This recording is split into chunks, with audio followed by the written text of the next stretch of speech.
Hello everybody and welcome to another episode of Crybaby.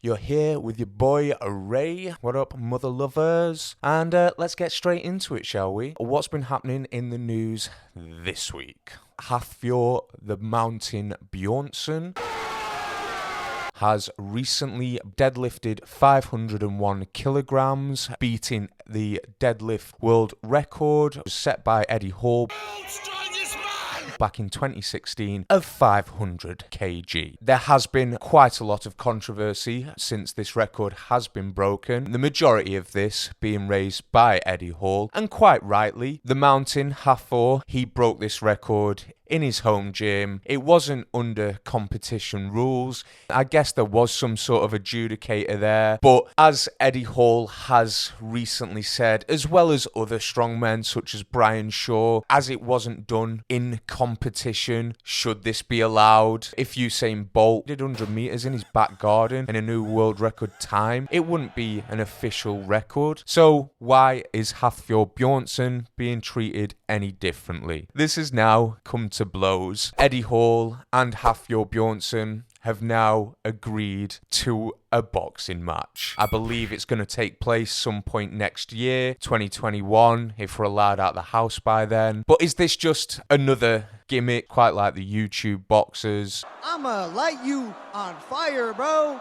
And is it going to be any good? These two behemoths that are going to step into the ring. The Mountain, Hafþór, is currently weighing just over 200 kilograms, 205 kilograms, I believe, whereas Eddie Hall's currently weighing in at 164 kilograms. For Tyson Fury's most recent fight against Deontay Wilder, he weighed in at 273 pounds, which is 123 kilograms. Just to put those weights into perspective a little bit, I think it's a common misconception when you see two-man mountains that just because you're big and you're stacked with muscle, that you know how to fight. Don't get me wrong, I won't want to take a punch off either of them, but the technique's not going to be there. It's going to be sloppy. More than likely, they're going to gas out within a few rounds. Hopefully, it's only going to be a 6-rounder. 12 rounds is a no-go. These guys will not make it anywhere close to the 12-round marker. I think it's going to be a lot of foreplay building up to the fight with a few minutes of swift penetration,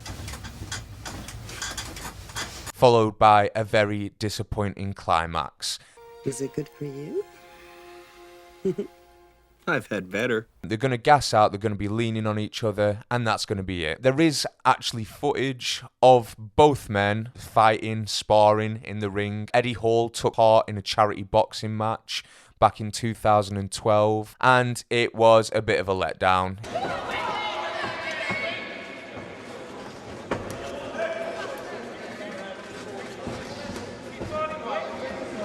Eddie Hall even admitted that throughout his entire life, he's probably had about 50 boxing sessions. And when he says boxing sessions, I imagine he means hitting the mitts, doing a few rounds on the bag, probably not working on technique that much. Because if you go back to that video from 2012 where he fought in that charity boxing event, there was no technique. His hands were down. There was no movement side to side, no head movement, barely threw a punch. The punches that he did throw missed the target. When he did get close to his opponent, it was more dragging and pushing, and he ended up losing that fight as well. The bout ended up with his opponent's hand being raised.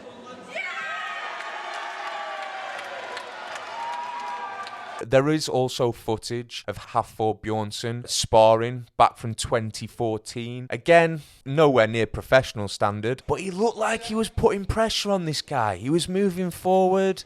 Eddie Hall seemed to be moving back. He was on the back foot a lot in his charity event. Hafþór seemed to be throwing way more punches than Eddie Hall was getting off in his fight. And he was connecting a lot. And he was doing some damage to his opponent. This could end with a knockout. And from what I've seen, or from what there is to see online, which isn't much, and it is from many years ago now, it looks like it could go Hafþór's way. But I don't think we're going to see a knockout. Both these guys are going to be able to take a punch. The size of their necks means that these guys will be able to sustain a beating. Give them a couple of rounds, they'll have lost all that power in their arms, in their shoulders, and we're going to see two big blokes hugging, essentially, at the end of this, is my prediction. It's going to be disappointing. It's all going to be about the build-up. It's going to be two big dudes swinging, probably missing, with no real technique. Hopefully one of them connects. Hopefully someone's lights go out. But for me, it's making a little bit of a mockery of boxing now. But these two dudes are going to make shitloads of money, and that's what it's all about, really. On to the next bit of news. Elon Musk, the billionaire, the founder of SpaceX and Tesla, has recently had a child with his girlfriend, Grimes.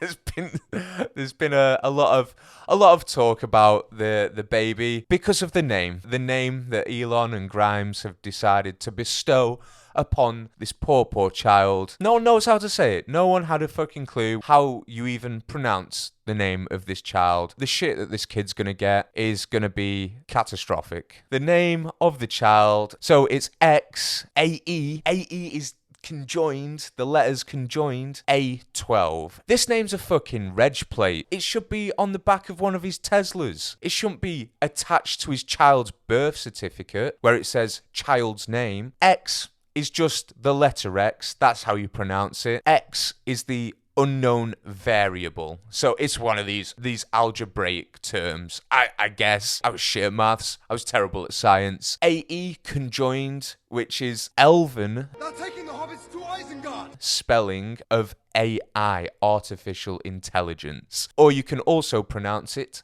Ash. And A12, as in that well-known aircraft. The A12 aircraft. I don't know fucking planes. But Elon loves his space travel and his aircraft and his aeronautical ventures. So I guess it makes sense to him. Moving on to Adele. The Hello singer has recently lost a shit ton of weight.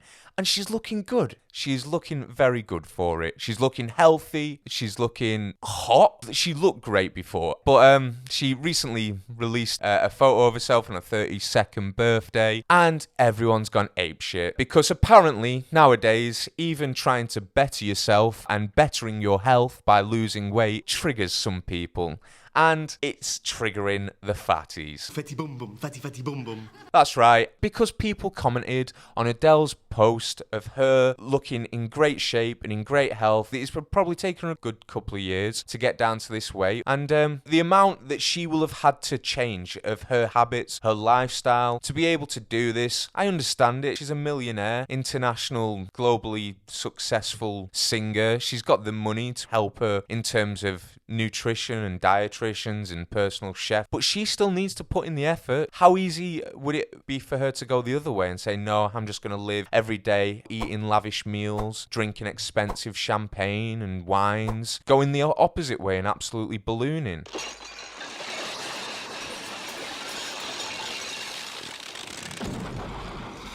The reason why there's been so much backlash is because there's a lot of other fatties out there who have now just lost their excuse. They could always turn to Adele and say, look, she's one of us. Look how successful she is. Look how happy she is in her own skin. Maybe she was happy.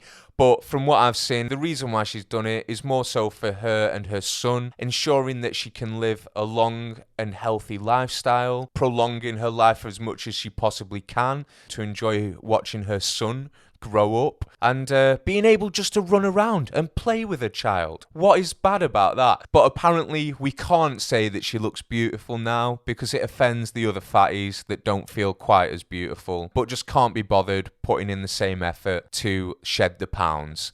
One of the main reasons that you lose weight is for yourself, but at the same time, if you do lose weight in a purposeful way, and it's not because of illness, and then someone compliments you, telling you you look good because you've lost weight, what's bad about that? What is bad about saying you look good because you've lost a bit of weight and you're looking healthier? There is nothing bad about that, but some people just want to get angry about anything nowadays. They can't let Adele have her moment of looking shit hot on her 32nd second birthday, they want to find something to moan about, which takes them away from their miserable lives for a few moments. Me, myself, I've been there. I would still love to lose a couple stone, but I exercise on a daily basis. I try to make a difference, and I'm happy with the way I look. I think I'd look better if I lost a couple of stone and put on some muscle. I know I would look better. You're living a bit of a lie when you've just folded and come to accept that you're never going to lose weight just because you can't be bothered changing your habits or putting in the effort to go out on a walk or a run or go to the gym and do a few press-ups. So you get online and you type away and you say, I love my body, I'm big, I'm beautiful. You're also very unhealthy and you're probably in a high-risk category for getting coronavirus. One of the common denominators of this coronavirus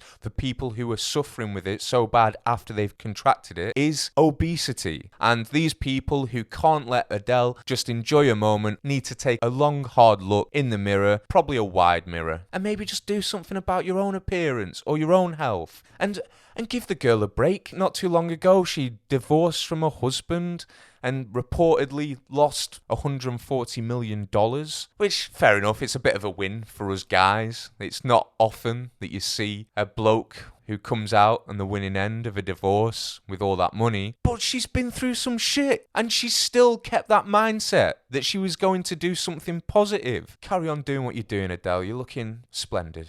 I guess that'll be it for today, guys. Thanks a lot for listening again. Maybe tune in next time, maybe don't. Please do. I would appreciate it. Cheers, guys.